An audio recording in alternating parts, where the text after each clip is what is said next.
Hi and hello there, Scorpio! Welcome new subscribers, returning istam buyers. Thank you sa inyong walang sawang love and support for me. Kung di niyo pa alam, mayroon pa tayong isa pang channel link down below lang sa ating description box. If interesado, i-click lang yan para makarating kayo there. Araw-araw ay nag-upload tayo ng collective readings for all signs doon. At yun nga ng mga babes, no, na tayong gender dito by lalaki LGBT. Lahat ay welcome. Possible din mag-switch ang roles. Sa general reading ito, and at the end of the day, everybody, you have your free will with you. Like, free mo yung gamitin anytime, anywhere. So, Scorpio, if interested para sa personal reading, no? Okay, pwede kayo mag-message dyan sa nakikita ninyo sa taas ng screen. Okay, so yeah, mga babes, let's see your messages. Thank you, Archangel Michael, Guardian Angels of Scorpio. Cross watchers ni Scorpio, welcome ka rin ni Scorpio placement sa natal/birth chart. Welcome din kayo. Let's see your messages here. Archangel Michael, thank you so much. Angel guides. Mga mensahe for Scorpio, please.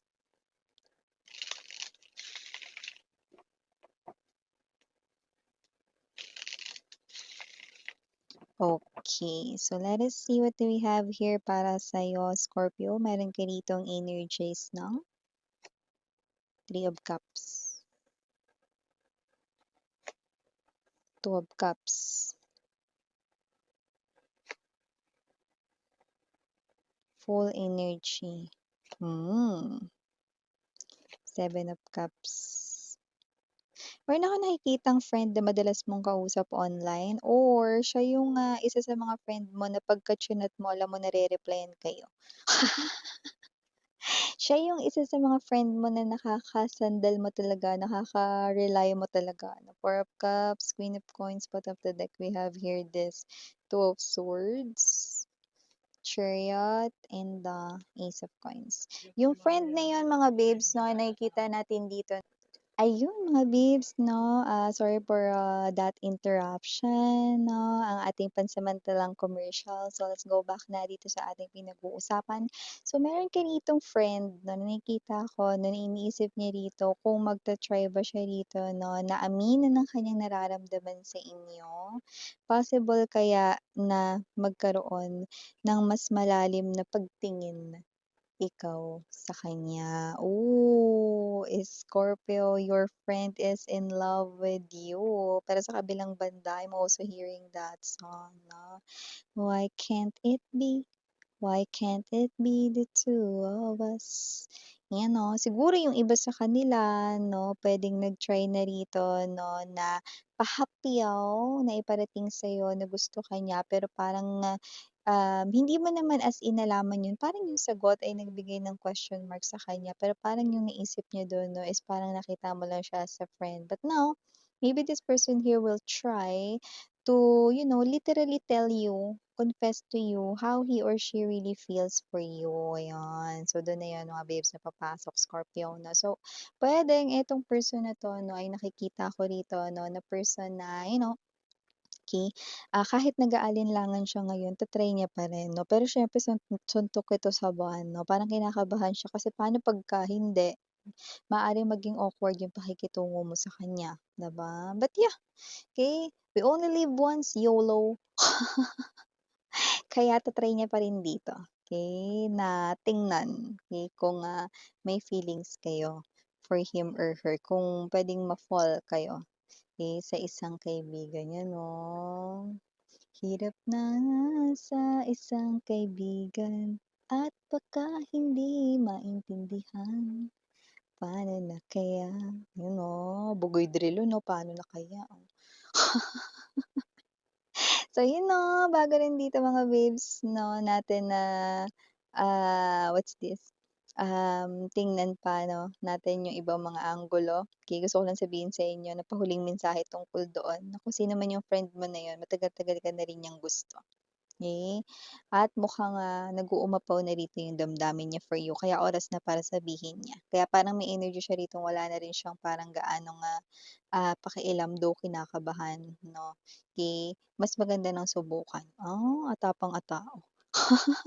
Magtungo na tayo sa iba pang mensahe, Nakikita ko dito na pagdating dito sa kaperahan mo 'no, sa wakas naman mararamdaman mo na rito na parang chill ka lang, relax ka lang, hindi mo pinoproblema yung pera. Ay, ang sarap ng life, Scorpio, 'di ba? So, in the upcoming 3 to 6 months, ipagbabago dito sa pera mo kung saan 'no, may energy ka rito ng kahit na may kailangang bayaran, may mga gastusin 'no, ikaw ito na hindi ka rito mangangarag 'no, na mauubos yung pera mo or whatever 'no. Nakikita ko rito na meron ditong opportunity na papasok at ilalagay ka sa isang klase ng sitwasyon na hindi ka mamomroblema sa pera kasi tuloy-tuloy yung pasok ng money 'no. So, maaring hindi ito kalakihan sa umpisa pero ang maganda steady, tuloy-tuloy 'no, continuous yung pasok ng money 'no, kaya hindi ka rin dito nauubusan or hindi ka mauubusan ng pera. In 3 to 6 months, you will see this opportunity. Okay? It will change your situation sa iyong finances. Okay? Travel is what I'm seeing here para kay Scorpio. Possible na makapag-travel ka rito, hindi for free, pero itong travel na to, no, ay travel dito na talagang ikaw yung nagplano nito. Pero dito sa travel na 'to with the full card energy, eto naman yung klase ng energy kung saan eto ka 'no, na parang meron ka ditong energy na dun sa planado mong like let's say sa bakasyon na pupuntahan mo 'no, may iba yun na parang twist 'no. So let's say example lang 'to, pero maaaring hindi ito yun na kunyari, kayo ito 'no, na wala doon sa pupuntahan ninyo 'no, itong place na napuntahan ninyo 'no. Like let's say naligaw kayo pero napunta kayo sa isang magandang place 'yan 'no.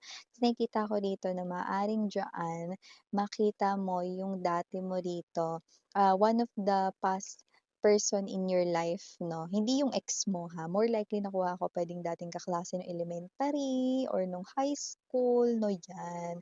So parang, nakikita ko rito 'no, na makikita mo 'no, someone from your past 'no, from your childhood 'no, na nandodo'n din pala hindi mo alam 'no. And it's something here na nakikita ko na situation na dahil diyaan mare-reconnect ka with a friend or magiging mo siyang friend dito like tuloy-tuloy kayo rito na, nakikita kong may communication 'no. Wow, see, it's really a good feeling 'no, na makita mo ulit yung dati mong kaklase ganyan 'no, or yung dati mong kapitbahay gano'n, 'di ba? Tapos nandodo'n din sila ano sa same place na yun 'no, like wow, 'di ba? Tapos, reconnection yung nakikita ko rito. Mas, titibay ang friendship ngayon, okey? And maliban diyan, may bibisita pala sa'yo dito, Scorpio, pero itong bisita na 'to 'no, ay puwedeng hindi mo rito bilhan ng banana Q sa merienda. Dahil baka hindi mo rin siya pagbuksan ng pinto. Kasi yung iba sa inyo nakita ko rito, marinig niyo pa lang yung boses niya, mukhang familiar na sa inyo, pati yung katok. Totoo yun, yung katok, may pattern yan, Parang alam natin kung sino yung kumakatok, 'di ba? Iba-iba yung katok na yan 'no. 'Di ba minsan pagka sa bahay ay alam ko yung lakad na yan or alam ko yung katok na yan, katok yan ng nanay ko or nung kapatid ko, ganyan. So whatever the case may be, dun sa katok at dun sa voice, maaring maging familiar na sa'yo kung sino yung bisita kaya maaaring mabwisit ka na. Nakikita natin dito na puwedeng hindi mo siya harapin sa araw na 'yan, pero babalik siya ulit sa ibang araw naman, para lang din alam mo. Kasi kahit na magtagumpay ka diyan, ay umalis, wala na, hindi na tumuloy, hindi na kumatok ulit 'no. Kasi dito nakikita ko 'no, na may iwasan mo siya dito, pero yung susunod hindi na, yan. So, wala akong choice miss 'yan kundi kausapin siya.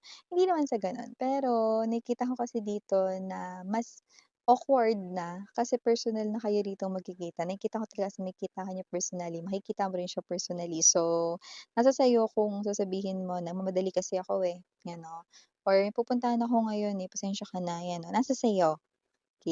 Pero nakikita ko kung sino man 'yan 'no, importante para sa kanya yung mga gusto niyang sabihin sa'yo. Parang may energy siyang gusto niyang magpaliwanag or hindi naman sa magpapaliwanag, baka may mga gusto siyang sabihin, 'yan.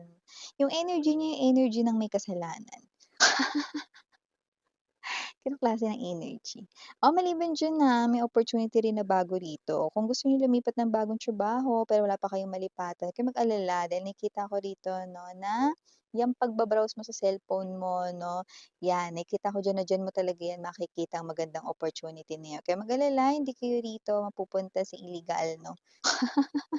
Legit ito 'no, at ang maganda, maganda rin yung pasahod dito 'no, at isa pa kung mas convenient sa'yo mukhang mas, makakatipid ka rito, okey, sa gastos at sa pamasahe, 'yan 'no, baka mas malapit rito sa tirahan mo, okey.